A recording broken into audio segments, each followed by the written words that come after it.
Julie Lindsay here, and welcome to University of Southern Queensland Padlet. Let's look at making your first Padlet with your new account.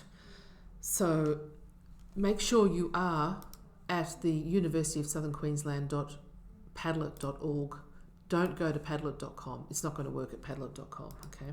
Now, you will have been given a username and you may have logged in with a separate password, etc. That's fine, but we also now have what we call single sign-on, which is how we usually log into our mail and study desk at USQ. So you can access this by clicking on Login with Microsoft. Okay. Makes it a bit easier. You don't have to remember your password because it's just single sign-on. All right, and there we are. I'm in. Now, I'm going to make a Padlet.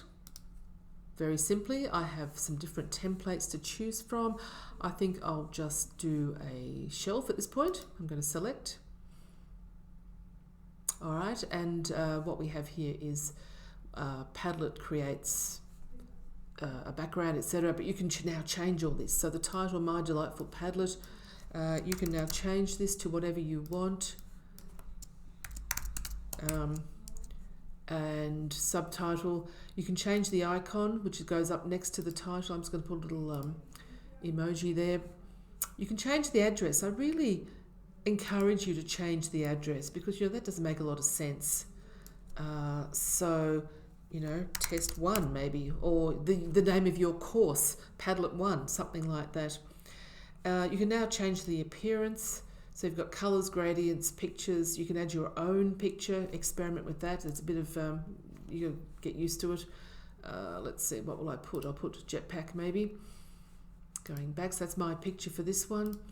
You can then have your colour scheme, dark, light, whatever. It may not make a lot of difference. Different fonts. All right, play around with that. Display the author name above each post. Now, if your students are not logged in, which they probably won't be, this doesn't make a lot of difference.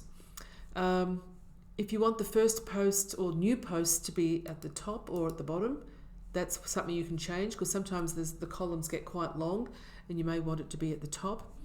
I often put first. Do you want users to be able to comment on posts? Depends what the purpose is. I'm going to say yes. What sort of reaction? Do you want them to have no reactions? I actually quite like it when they are able to like different posts or different resources.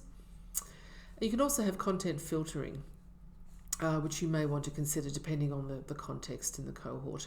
And don't worry about that last one there. Right, so then we go to next and we can start posting. So it's as simple as that to make your first Padlet. You can start, because I've got the column version, the column template, I can start my first column, I can add my first piece of content.